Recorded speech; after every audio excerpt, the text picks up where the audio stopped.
오늘 우리들에게 주시는 하나님의 귀한 말씀 사도행전 계속해서 9장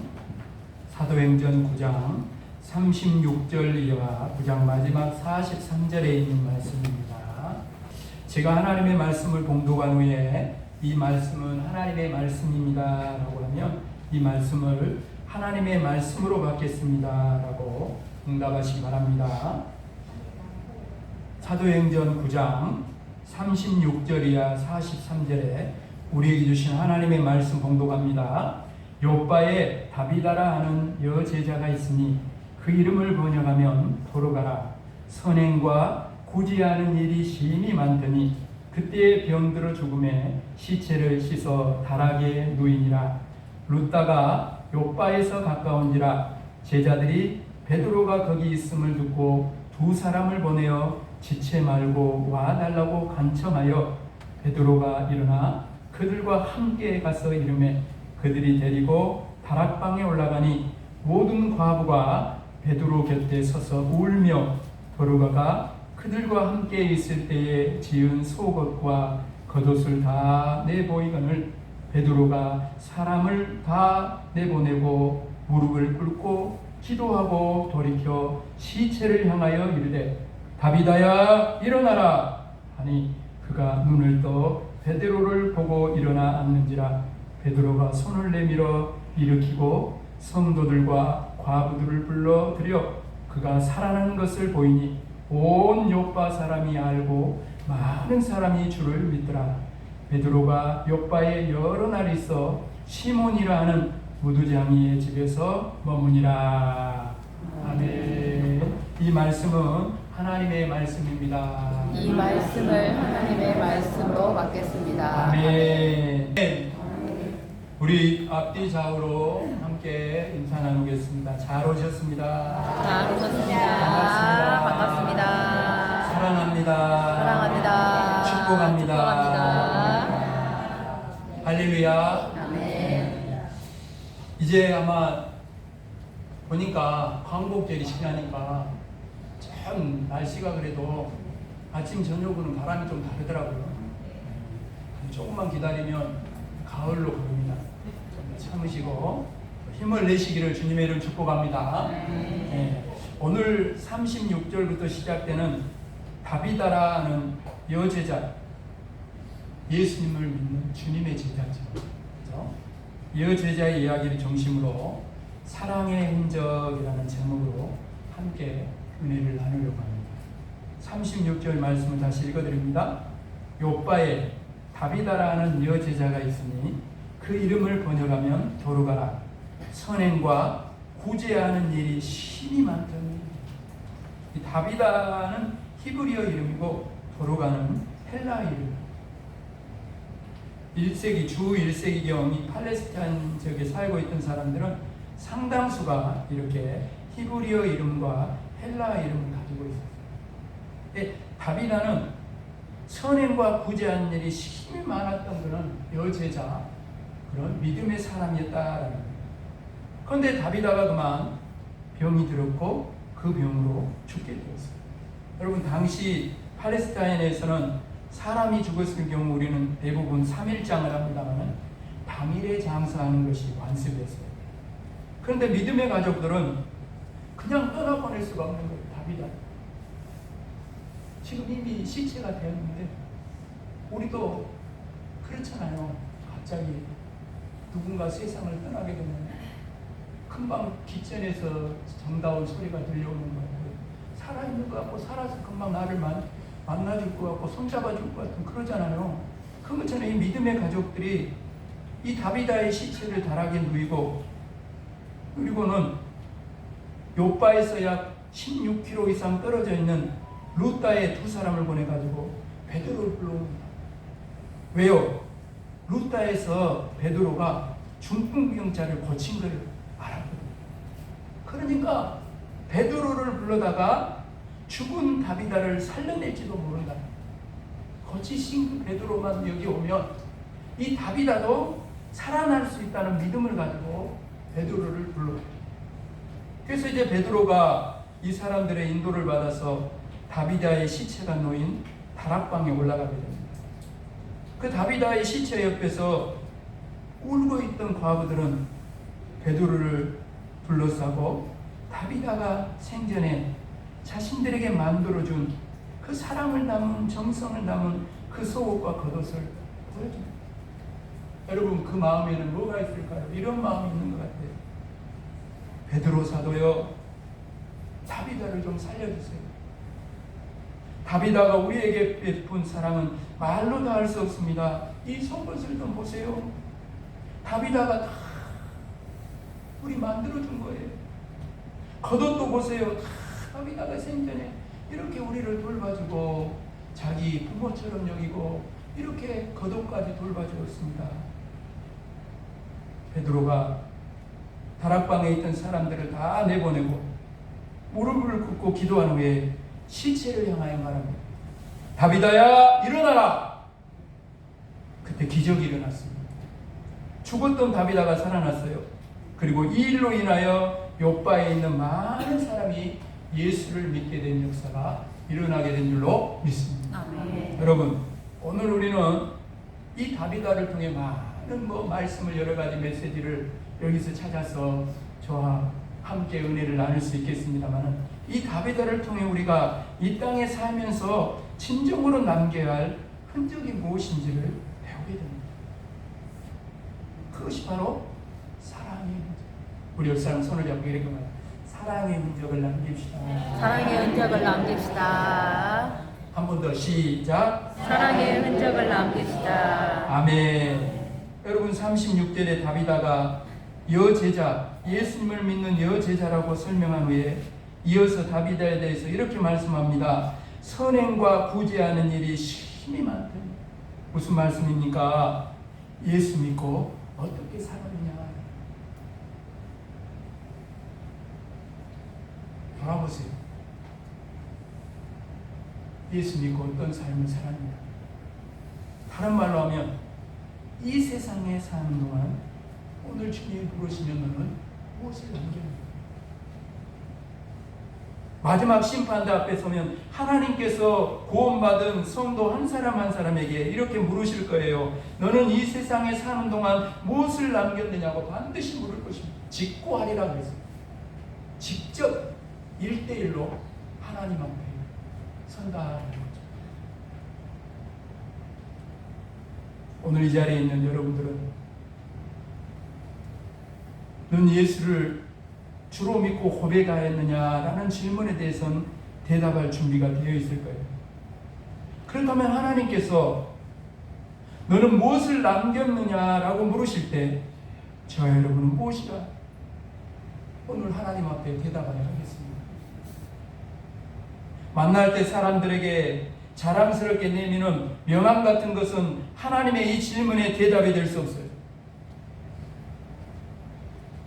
예수님은요, 이 세상에서 33살을 사셨습니다. 참으로 짧은 인생이었어요. 그러나 예수님은 이 세상 그 누구보다도 큰 사랑을 흔적을 합니다. 그러니까 오래 산다고, 짧게 살고 오래 사는 그거는 상관이 어쩌면 없을 수 있어요. 그죠? 예수님을 통해 우리가 알게 돼요. 십자가에서 생명을 걸기까지 우리를 사랑하셨어요. 예수님께서 남기신 사랑의 흔적은 영원합니다. 여러분, 그 사랑으로 오늘 우리가, 바로 내가 구원을 받았어요. 이제는 우리와 저와 여러분이 바로 삶의 자리에서 작은 예수가 되어 먼저 받은 그 사랑을 모두에게 흘려보내는 그 사랑의 흔적을 남기는 삶을 살아가야 할 줄로 믿습니다. 아멘. 그럴 때 하나님 앞에 가면 무엇을 남겼느냐라고 말할 때 대답할 말이 있어요. 여러분, 다비다는 병으로 죽었지만 정말 복받은 사람이었어요. 예수 믿고 구원받았기 때문이요, 사랑의 흔적을 남겼기 때문입니다. 과부들이 다비다의 시신 옆에서 울었어요. 다비다가 남긴 믿음 때문에 온 것이 아니었어요. 다비다가 남긴 소망 때문에 온 것도 아니었습니다. 그녀가 남긴 사랑 때문에 울었어요. 다비다의 죽음이 너무너무 안타까웠어요. 마치 내 사랑하는 가족이 금방 죽은 것처럼 그렇게 다비다 앞에서 울며 이 과부들이 떠나지 않기를, 다시 살아나기를 눈물 뿌렸어요.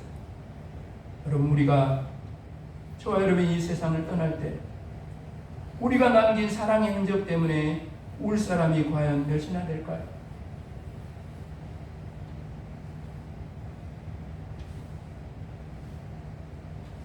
다비다는 선행과 구제하는 일을 열심히 했어요. 여러분, 한국어 성경에서는 심히 많더니라고 표현되어 있는데 영어 성경에서는 always 이렇게 표현하고 있어요. always.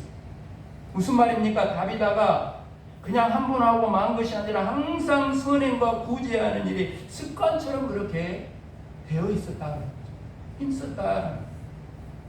여러분, 예수님을 믿는 사람이면 누구나 한 번쯤은 선행과 구제하는 일을 열심히 하였던 경험이 있을 것입니다. 그러나 대부분 사람은 그 선행과 구제가 일시적으로 끝나는 경우가 많습니다. 자신의 형편에 따라 하다 말다 합니다. 자신의 기분에 따라 하다 말다 하고 말아요. 여러분, 한번 생각해 보세요. 입장을 바꿔서 다비다 입장에서 생각해 보세요. 여러분, 다비다라고 어려움이 없었겠습니까? 그런데도 다비다는 쉬지 않고 선행과 구제하는 일에 항상 힘썼다는 거예요. 형편이 어려울 때도 사랑을 실천했어요. 마음이 무겁고 슬픈 일이 있을 때도 사랑을 실천했습니다. 고난 중에서도 사랑을 실천했어요. 선을 악으로 갚는 사람이 있어도 그래도 낙심하지 않고 사랑을 실천했습니다. 사람들의 오해와 모함과 거짓 소문이 있을 때도 주님만 바라보고 사랑을 실천했어요. 주님이 온갖 멸시와 천대를 다 받으시고 나를 위해 받으시고 십자가에서 그 사랑을 나에게 베풀어 주셨으니 그 사랑을 알고 있는 다비다는 그 마음, 주님의 마음을 가지고 나가서 그 사랑을 주님처럼 실천했다. 그래서 성경은 다비다가 항상 선을 행하고 구제했다라고 기록하고 있습니다.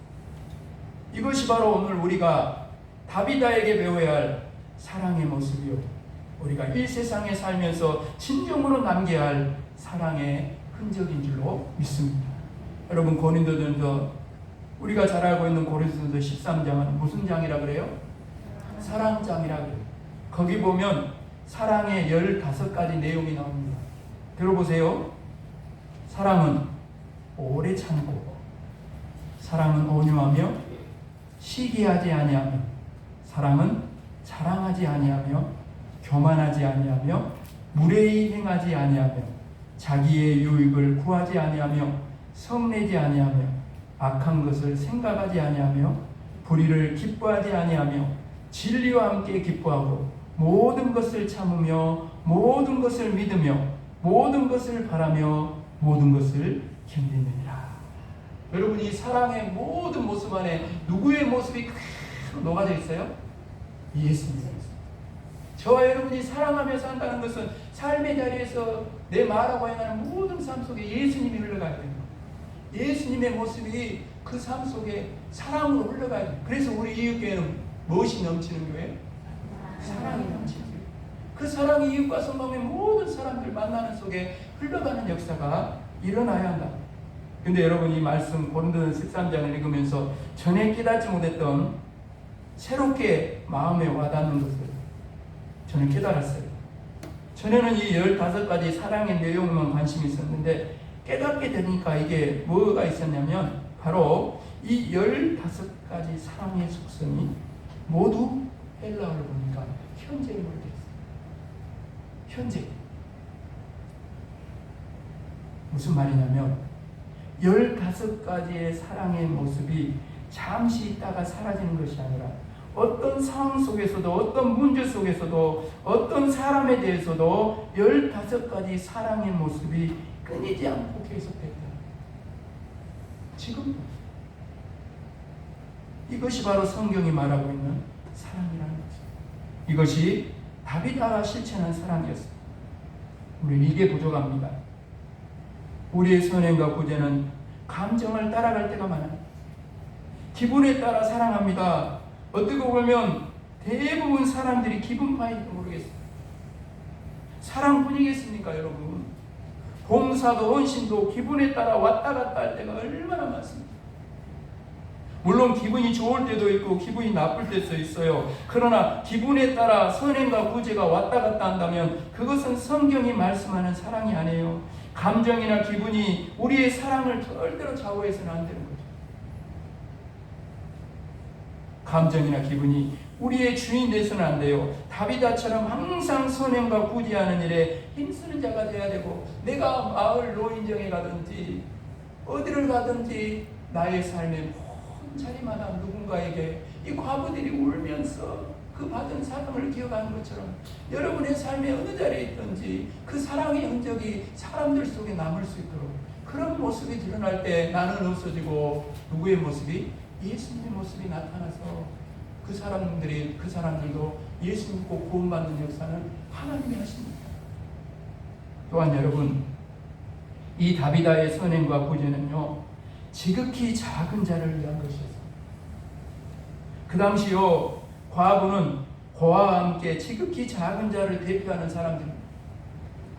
이들은요, 사랑받아도 그 사랑을 갚을 수 없는 사람들, 가난하기 때문에 큰 은혜를 받아도 그 은혜를 갚을 수 없는, 힘이 없는 그런 사람들이에요. 계속 사랑해야 하고 계속 베풀어야 하는 사람들입니다. 힘이 드는 사람, 어쩌면 그냥 내 이기적인 욕심만 채우려면 마치 밑빠진 독에 물을 붓는 것과 똑같아요. 그런 사랑입니다. 그래서 지극히 작은 자를 사랑하는 사람은 적습니다. 그러나 예수님은 오히려 그런 사람들에게 선행과 구제를 베풀라고 말씀하십니다. 누가복음 14장 12절에서 14절에 있는 주님의 말씀을 들으십시오. 네가 점심이나 저녁이나 베풀거든 벗이나 형제나 친척이나 부한 이웃을 청하지 말라. 두렵건대 그 사람들이 너를 도로 청하여 내게 갚음이 될까 하노라. 잔치를 베풀거든 차라리 가난한 자들과 몸 불편한 자들과 저는 자들과 맹인들을 청하라. 그리하면 그들이 갚을 것이 없으므로 내게 복이 되리니 이는 의인들의 부활 시에 내가 갚음을 받겠습니다. 주님이 뭐라 그랬어요?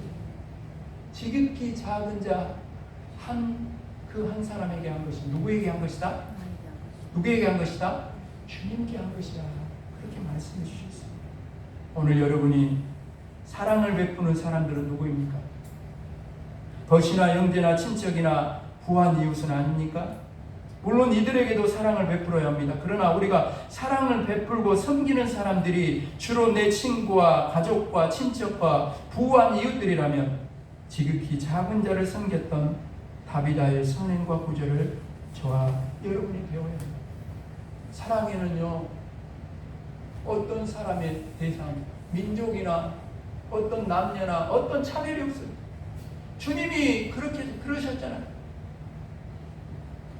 사랑하는 여러분, 오늘 말씀을 다시 한번 마음의 새기로 마무리하면서, 사랑하는 여러분, 오늘 우리는 이 다비다를 통해 선행과 구제에서 정말 남겨야 될 사랑의 흔적에 대해 말씀을 나눴어요.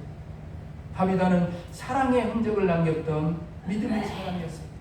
그렇다면 오늘 말씀을 마무리해가면서 저와 여러분이 남아있는 정말 중요한 질문이 있습니다.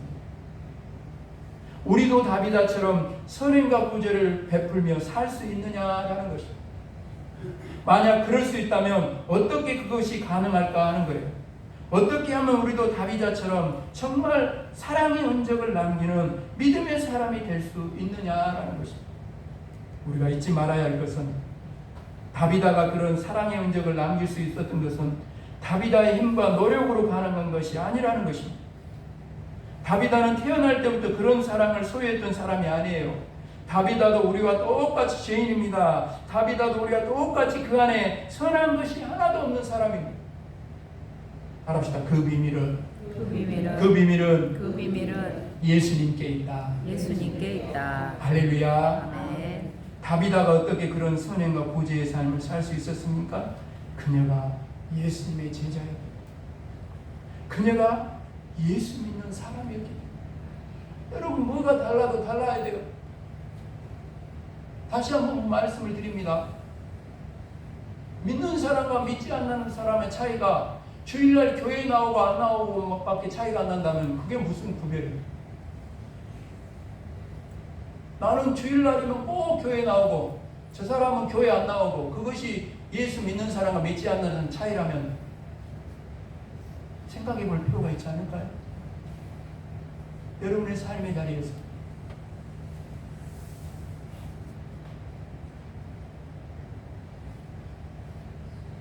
사랑하는 여러분, 우리가 진실로 예수님을 믿는 사람이라면 우리도 다비다처럼 사랑의 흔적을 남기는 인생을 살 수 있어요. 다비다를 사랑의 사람으로 만드셨던 예수님께서 동일하게 내 안에 계시고, 할렐루야. 다비다 안에서 끊임없이 오늘도 감동을 줘서 사랑의 감동을 주신 성령께서 동일하게 우리 안에 계시기 때문에, 그래서 성령의 9가지 열매 중에 가장 먼저 성령님이 정말 우리에게 주셔서 맺기 원하는 열매가 뭐예요? 사랑의 열매. 사랑의 열매 아니겠습니까? 그런데 여러분, 왜 우리는 다비다처럼 사랑하지 못할까요? 가까운 내 가족도 사랑하지 못하고 살 때가 많아요. 다비다와 우리 사랑의 차이가 있다면 여러분, 그것은 예수님을 바라봄의 차이입니다. 다비다와 우리의 선행과 구제의 차이가 있다면 그것은 성령 충만함의 차이입니다. 지난주에 말씀을 함께 나눴잖아요. 성령이 충만하면 모든 사람을 뭘로 본다고? 무엇으로? 사랑으로 본다고 했잖아요. 성령이 충만해. 왜? 사랑의 영이기 때문에. 사랑의 영이기 때문에, 사랑이 내 안에 주님의 영이기 때문에, 주님의 사랑이 성령이 충만하게 되면 사랑의 눈으로 보게 되기 때문에 그 차이에 있는 거예요. 여러분, 예수님을 바라보십시오. 십자가의 주님, 나를 위해 먼저 사랑을 베푸신 그 주님을 바라보십시오. 예수님의 십자가를 바라보십시오. 그러면 정말 이 세상에 용서하지 못하고 사랑하지 못할 사람이 어디 있겠어요? 내 생명까지 다 나에게 내어주신 주님 앞에 내가 무엇이 아까워서 내놓지 못하겠어요? 지금 이 순간에도, 오늘 말씀을 듣는 이 순간에도 우리 곁에 지금 찾아오셔서 우리 안에 사랑하라고 말씀하시는 성령님의 음성에 삶의 자리에서 순종하십시오. 기분에 따라, 감정에 따라, 형편에 따라 살지 말고 성령님의 세미한 음성에 삶의 자리에서 그때그때마다 나에게 그 지극히 작은 자를 보여주시고 사랑할 수 있는 기회를 주시고, 지금 그 사랑하라고 지금 먼저 주님의 손으로, 너의 손이 주님의 손이 되고 너의 발걸음이 주님의 발걸음이 되며 그 사랑을 실천하라고 끊임없이 우리에게 말씀하시면 그 성령님의 음성에 기울이며 살아가게 됩니다. 그 우리가 가는 자리마다 베푸는 사랑마다 아름답게 사랑의 흔적으로 남게 될 줄로 믿습니다. 아멘. 사랑 여러분, 우리가 이 세상에 남길 수 있는 것, 그리고 반드시 남겨야 하는 것이 사랑의 흔적입니다. 지금 여러분은 얼마만큼 사랑의 흔적을 남기고 있습니까? 지금도 늦지 않았어요. 우리 옆 사람에게 손을 잡고 말합시다. 지금부터 우리 함께 시작합시다. 시작. 지금부터 우리 함께 시작합시다. 뭘? 사랑하라. 그건, 사랑은 여러분 잘 알고 있죠? 믿음은 이 세상이 필요해요. 믿어야 구원 받으니까. 소망도 필요하죠. 천국에 가야 하니까. 그러면 천국 가면 믿음과 소망은 필요 있어요, 없어요? 없어요. 그러나 이 땅에서도 필요하고 저 하나님에 대해서 영원한 건 뭐예요? 사랑밖에 없어요. 사랑밖에 없어요. 그 사랑으로 살고 그 사랑으로 주님 앞에 칭찬받고 인정받았습니다. 그래서 우리의 삶의 자리에 흔적이 있다면 사도 바울처럼 예수의 흔적, 십자가의 흔적, 사랑의 흔적만 아름답게 남을 수 있는, 아름다운 사람은 머문 자리도 아름답다고 했어요. 아름답게 인생을 잘 마무리해 갈 수 있는 저와 여러분이 되기를 주님의 이름 축복합니다. 하나님 아버지,